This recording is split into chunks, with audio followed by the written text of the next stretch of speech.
No break in the case. Plus, local authorities found cocaine and marijuana during a search warrant this afternoon. And a K-9 with the Houston Police Department died after being left inside a police cruiser. Well, here are the temperatures that we topped out at today. Yep, 96 for us, 99 in San Antonio. We still expect it to get a little bit warmer. We'll have your forecast coming up. And former Victoria West pole vaulter is back in the Crossroads after being in Lubbock for 5 years. Also, the Victoria Generals game is going on when we have the conclusion coming up in sports. You're watching 25 News now at 10. Good evening and thank you for joining us. I'm Karina Garcia. Don Brubaker has the night off. This 34-year-old Victoria man will spend the next 4.5 years in prison. Antonio Flores was found guilty on charges of indecency with a child by sexual contact. A grand jury indicted him last December. The trial started Monday and he was found guilty yesterday. He'll also have to register as a sex offender and pay a $2,000 fine. 6 years ago, Antonio Vea Jr. was reported missing. The next day, the 38-year-old's vehicle was found outside the city limits in Victoria County. If you have any information on this case, call Victoria Crime Stoppers at 361-572-4200. Earlier this week, a search warrant was executed in the 1500 block of Bonham Street in an ongoing investigation by authorities. Investigators say they found 281 grams of cocaine, 11.5 pounds of marijuana, assorted pills, and other paraphernalia. Pedro Martinez was taken into custody and now faces charges. Now we head to Houston, where a 4-year-old K-9 with the Houston Police Department died this month after being left inside a police cruiser. We've seen examples of how the Houston Police Department treats its four-legged crime fighters, honoring them with funeral processions after dying in the line of duty. Tonight, HPD says the death of 4-year-old Aaron was, quote, a tragic accident. A statement posted online says Aaron's handler left him in an air-conditioned patrol unit, which HPD says is a common procedure. The statement says the engine somehow shut off, and when the handler returned, the dog was in distress. Aaron was rushed to an emergency vet but died of heat exhaustion. Tonight, we asked police how far Aaron's handler was away from that vehicle and how long Aaron was left alone. A spokesperson for the Houston Police Department refused to answer those questions. We do know that temperatures were in the 90s Monday when this happened. According to a post last year from the Houston Police Department, it can feel like 109 degrees in a car just 10 minutes after the AC stops. It soars to 124 degrees after 30 minutes. HPD K-9 units are equipped with technology that detects when the engine shuts off and sends an alert. Police say that technology failed yesterday, and they're trying to find out why. All HPD K-9 units are now being inspected. Tonight, a mix of reaction on HPD's Facebook page. Some expressing condolences to the handler, others demanding accountability. Some believe the dog died due to a civilian's actions. Things would be different. Tonight, the city is asking for the public to reserve judgment as the investigation plays out. An investigation that's being conducted by HPD, same agency that's not providing a lot of details. And now let's take a look at your forecast with First Warn Storm Team Chief Meteorologist Mac Perez. Mac, these temperatures hitting us everywhere. Well, there's an example of how things can go wrong just by, it's just hot. The heat can get you. Right now, it's 83 as you if you're going out. It's kind of late, but it feels like 94. That heat and humidity is just going to be with us for quite some time. We topped out at 96. We still expect that number to go up to about 99 in the next couple of days. Our average is 93, and we've been as warm as 102. And there's some activity in the tropics to talk about something else. We'll have all that coming up in a moment. Karina, back to you. Mac, thank you. Air National Guardsman Jack Tirsha indicted for unlawful disclosure of classified national defense information.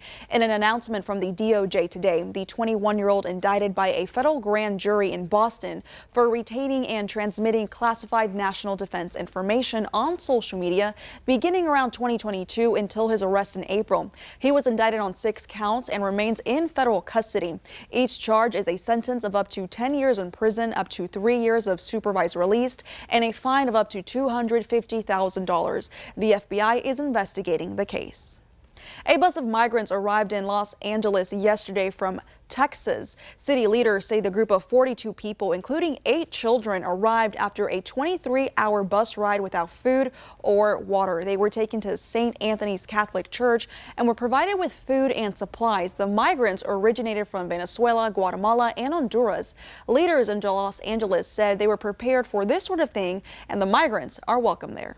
The governor of Texas is using human beings as a political stunt. This is obviously, he's obviously a person who's been elected that is not strong enough to meet the moment in his state, but that's okay because all these people here in Los Angeles and in California are more than capable of welcoming these folks here because Los Angeles is a place and a city for everyone, and we'll keep pushing for our sanctuary policies to make sure that immigrants and migrants know that they are safe here, that they are welcome here. Governor Abbott announced on social media the transportation of migrants to Los Angeles was, quote, much needed relief, unquote, for the border. And so this brings us to your viewer poll tonight. Scan that QR code on your screen to vote now. The question is, do you approve of Governor Abbott sending migrants to Los Angeles? Yes or no? We take a look at these results tonight, and 61% say yes. 39% stand at no. Thank you for voting. Visit us tomorrow for our latest viewer poll. Now, the federal jury in the Pittsburgh synagogue mass shooting trial will continue deliberations on Friday. Prosecutors are seeking the death penalty for the gunman who killed 11 people during an attack on the Tree of Life synagogue back in 2018. It was the deadliest anti-Semitic attack in U.S. history. A sacred house of worship turned into a hunting ground. That's how federal prosecutors described the Tree of Life synagogue as they began closing arguments Thursday morning. The prosecution detailed the brutal executions of each of the 11 worshipers, 6 of whom were shot in the head, and recalled the chaotic morning captured by 911 calls and body camera video. All to prove their case that defendant Robert Bowers killed Jewish people just because they were Jewish. The prosecution brought up the testimony of worshiper Dan Legger, the nurse who said he instinctively rushed toward the gunfire that morning but was shot in the stomach. He lay on these stairs pretending to be dead and prayed, his yarmulke fallen off his head. Body camera evidence showed first responders carrying Legger to safety. The prosecution also spoke about 97-year-old Rose Mallinger and how, as the grandmother hid with her daughter, Andrea, underneath a pew, Bowers sought them out and deliberately shot both of them, killing Rose. The prosecution said motive stemmed from years of anti-immigrant and anti-Semitic online posts made by Bowers leading up to the shooting and his admission to police that day that, quote, all Jews had to die. In its closing argument, the defense did not dispute that Bowers killed the 11 worshipers and wounded 6 other people. Instead, Bowers' attorneys attempted to reframe his motives, saying Bowers killed these worshipers not because they were Jewish, but because one congregation supported a refugee resettlement group. The defense argued hatred of immigrants motivated the attack, while acknowledging his statements to police about those motives were unexpected, shocking, and irrational. While the most graphic pieces of evidence were not made public, the pictures released tell the story. Bullet holes in a memorial wall, shattered windows, a gun near a bloody children's book, and this prayer book pierced by the gunman.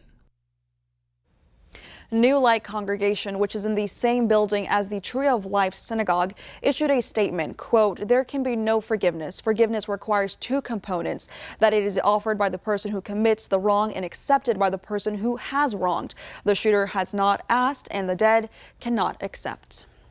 2 new state laws put restrictions on transgender athletes and diversity, equity, and inclusion programs. Governor Greg Abbott signed the sports bill in Austin today. It bans transgender athletes from playing on university teams that don't correspond to the gender on their birth certificates. It also expands such restrictions for middle school and high school teams. Women's sports, women's records, women's teams, women's dressing rooms, all are jeopardized when men are allowed to compete for those teams, for those titles, for those records. Critics say it's a discriminatory attack on transgender rights. The signing follows another one yesterday, which sets to ban DEI offices at Texas colleges and universities. A group of local students still learning this summer at the Victoria College AI Camp. In this hands-on camp, they are even building small robots out of Legos. Some Cade Middle School 8th, 6th, and 7th graders have spent the last 2 weeks at this camp. The robots have motors connected to their own computer memory card built by the students themselves. With the right code, the robots move, turn around, and can spin around as well.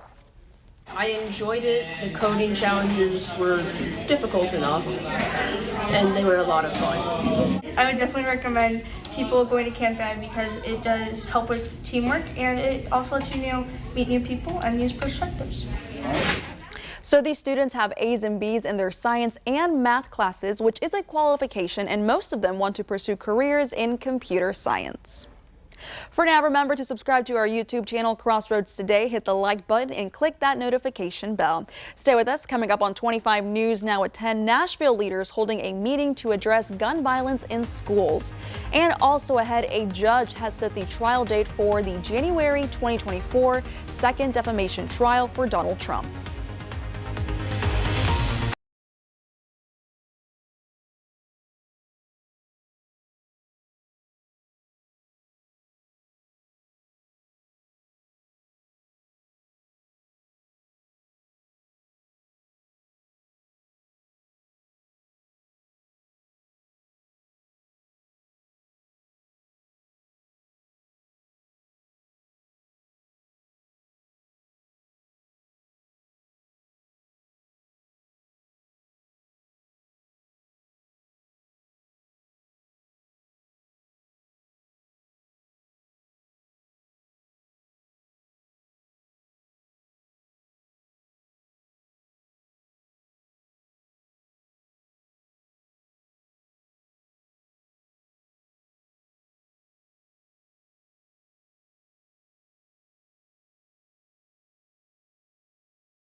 Nashville city leaders are working on a plan to reduce gun violence. It's part of actions the city is taking in response to the deadly shooting at Covenant School back in March. Each Wednesday in June, the Metro Council holds public meetings with a different focus. The first discussion was on school safety. Metro school leaders want to put safety officers in every middle school and high school.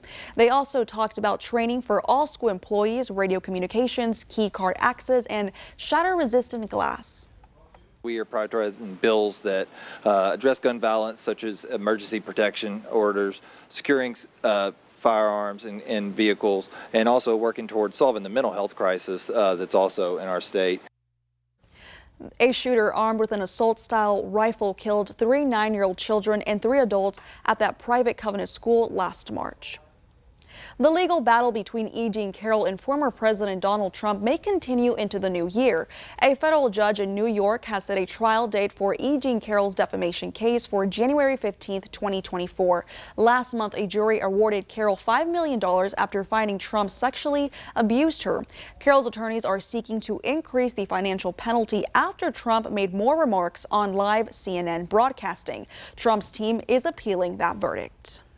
Student loan forgiveness, LGBTQ rights, and affirmative action. Those are just some of the major issues awaiting decisions this term from the U.S. Supreme Court. The decisions could be consequential for students, schools, and businesses nationwide. Among the issues set to be decided by the U.S. Supreme Court, whether people like Cody Hunanian can have thousands of dollars in federal student loans forgiven thanks to a Biden administration program now on hold as it's challenged by several Republican-led states. All of a sudden, kind of right in front of me again, because I'm thinking about the kind of debt I have and I need to finance my future and get a home. Opponents say the Department of Education doesn't have the authority to forgive the loans. Observers also point out it's going to be a burden on current taxpayers. In a challenge to LGBTQ rights, graphic designer Lori Smith from Colorado creates wedding websites, but she doesn't want to work with gay couples, citing religious objections to same-sex marriage. Colorado is trying to force me to create custom, unique artwork to promote ideas inconsistent with my faith and the core of who I am. There's a critical principle in this case. You can't define your service so you exclude an entire category of people. Then there are two cases that could shape whether affirmative action remains in higher education. So the Supreme Court is looking at whether or not public universities can use race as a factor in admissions. And that case comes from the University of North Carolina, looking at the 14th Amendment Equal Protection Clause. They're also looking at whether or not private colleges can use race as a factor in admissions. That case comes from Harvard, and the analysis is under the Civil Rights Act. I'm Mike Valerio reporting. Climate Central reports that extreme heat expected to impact large parts of Texas and Mexico is at least 5 times more likely to happen due to human-caused climate change. The National Weather Service has issued heat advisories from southern Texas into southern Louisiana for today, with the heat index possibly exceeding 110 degrees Fahrenheit. The Electric Reliability Council of Texas is expecting high energy demand in the coming days. They're cautioning residents to be prepared in case of a power outage. Well, good evening, everyone. Obviously another hot day for us, and you know, they say, she just said 110. We were at 110 today, so everybody in the Central Plains, Texas, all the way down to northern Mexico are feeling the heat of the oppressive heat that's going to be with us. It's going to be a tad warmer over the weekend, and we'll talk about that coming up in a moment.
Good evening, everybody. Another warm day over the crossroads and all of Texas and most of North America, as a matter of fact. Now that summer is almost starting, you know, it officially begins June 21st.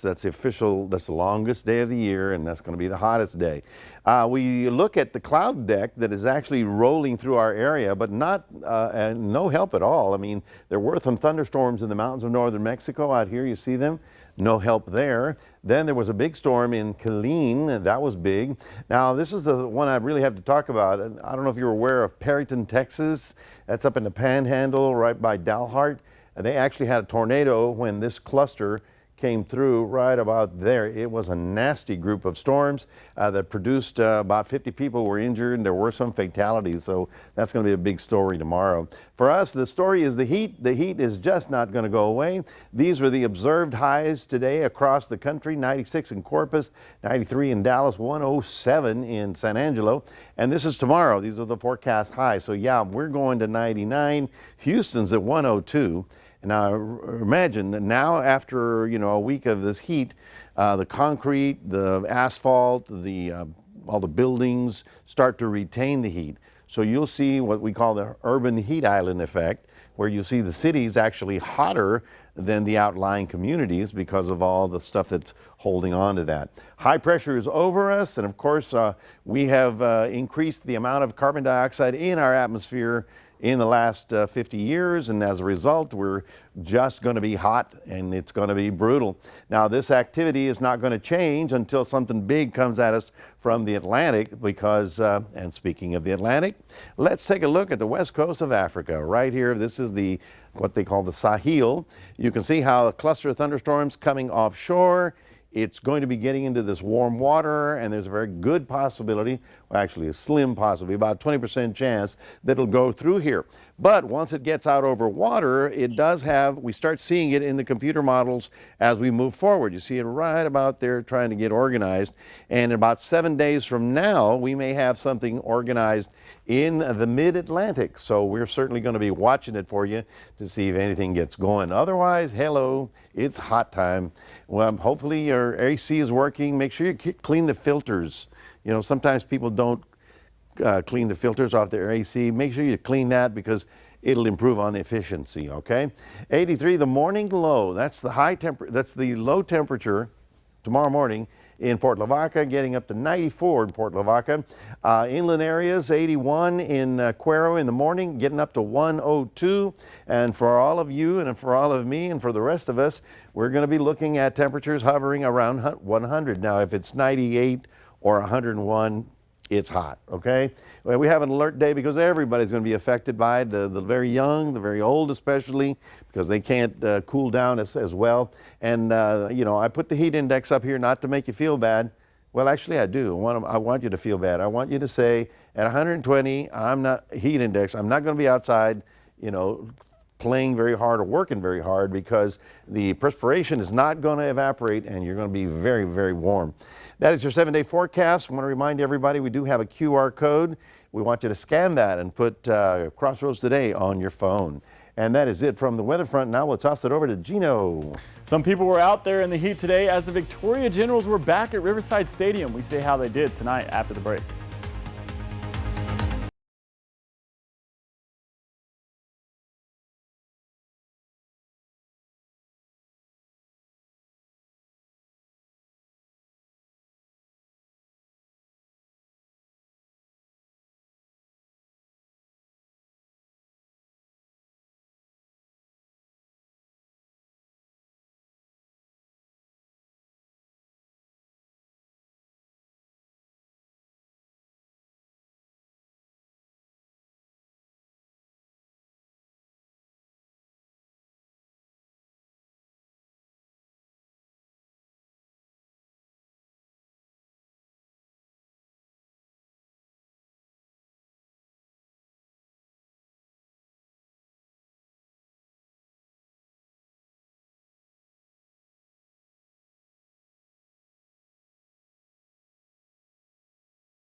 At a Crossroads, the Victoria Generals hosted the Acadiana Cane Cutters tonight for Game 1 of the 3-game homestand.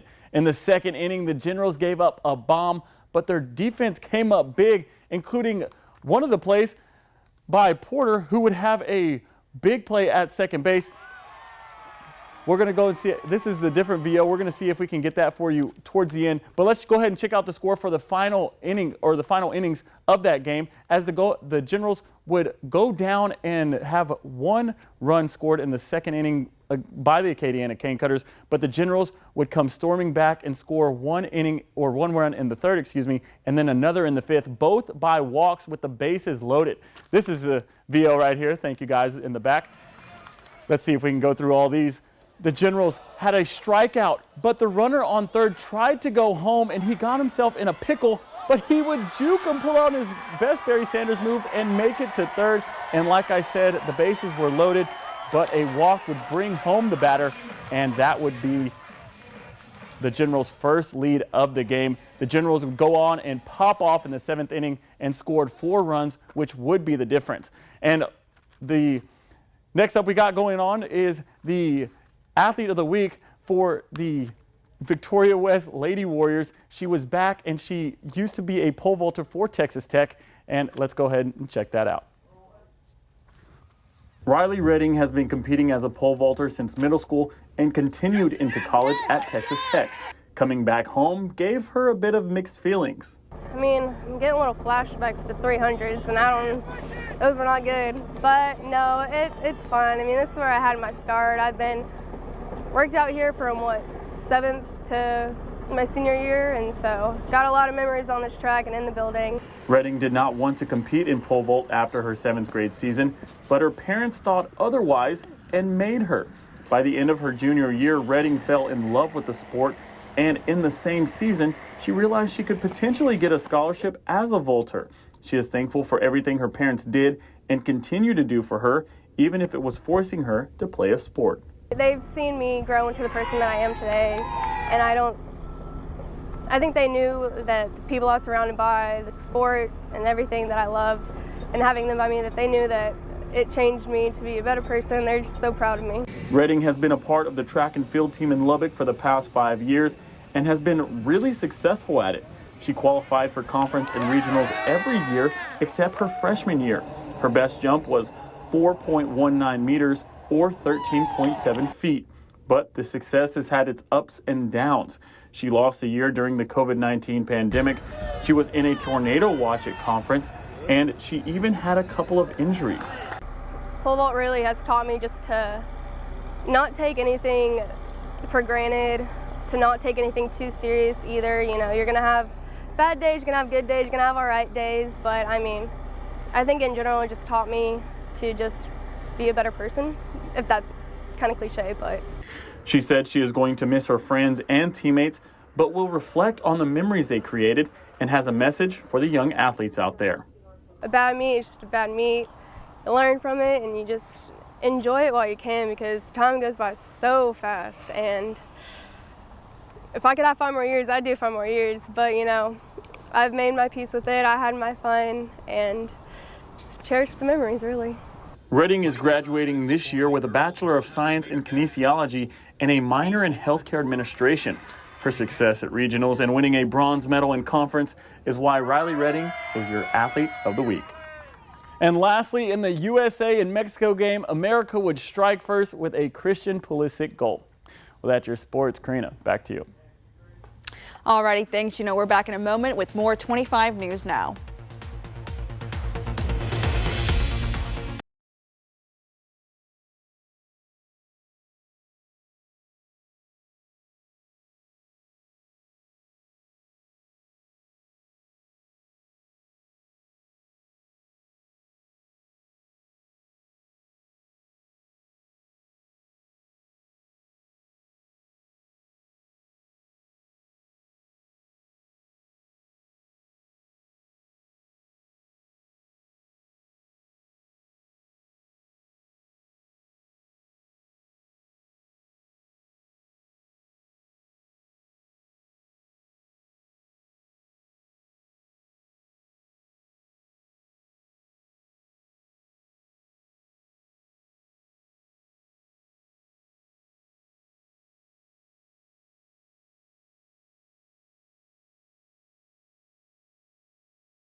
When Beyonce performs, the beehive swarms, and it can affect entire economies. A top analyst says her renaissance.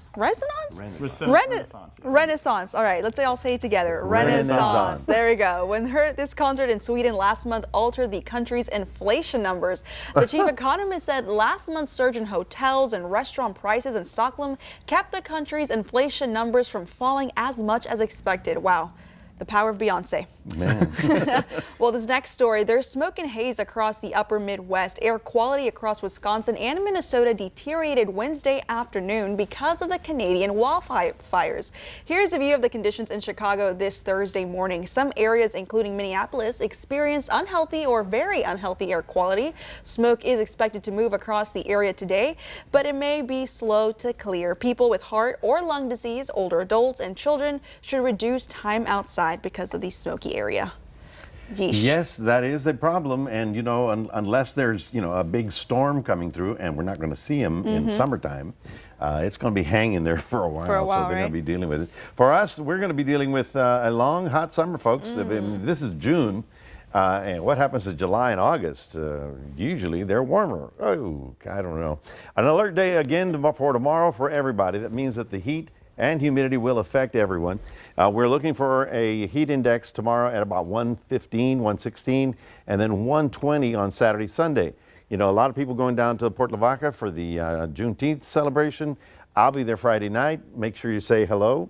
I'll have a drink in my hand and a hat on my head. Alrighty, thank you, Mac. A small pizza place in Connecticut shut down early yesterday because the shop was so full with customers it ran out of dough. The crowd showed up one day after a popular sports and pop culture blog called Barstool Sports gave the little hole in the wall one of the highest scores ever in pizza reviews on the site, a score of a 9.1. The owner said if business stays this strong, he'll have a heart attack and will send the blogger who runs the sports site his medical bills. Been here for 25 years. I had no clue it existed. If this is how it's going to be from now on, I'm sending Portnoy the bill for my medical bills because I'm going to have a heart attack. Well, the good news is they restocked and were reopened for business today. And so far, no heart attack and a lot of happy customers with full bellies. You know who else was happy tonight? The Victoria Generals fans, because I forgot to say, they won 6-2. They won 4 in a row. A 4 in a row win streak for the Generals. And this heat, that's crazy. That's great. They're on fire too. They're on fire, but as long as the breeze is blowing, they're okay. You're in the stands, you got to have something in your hand to drink, take it easy. They got a lot on the deck over there. So. Oh, good. All righty, well, thank you to you both, and thank you for joining us for 25 News Now at 10. Remember to subscribe to our YouTube channel, Crossroads Today, and don't forget, join Carolina Estrada and meteorologist Trey Mining for 25 News Now Sunrise.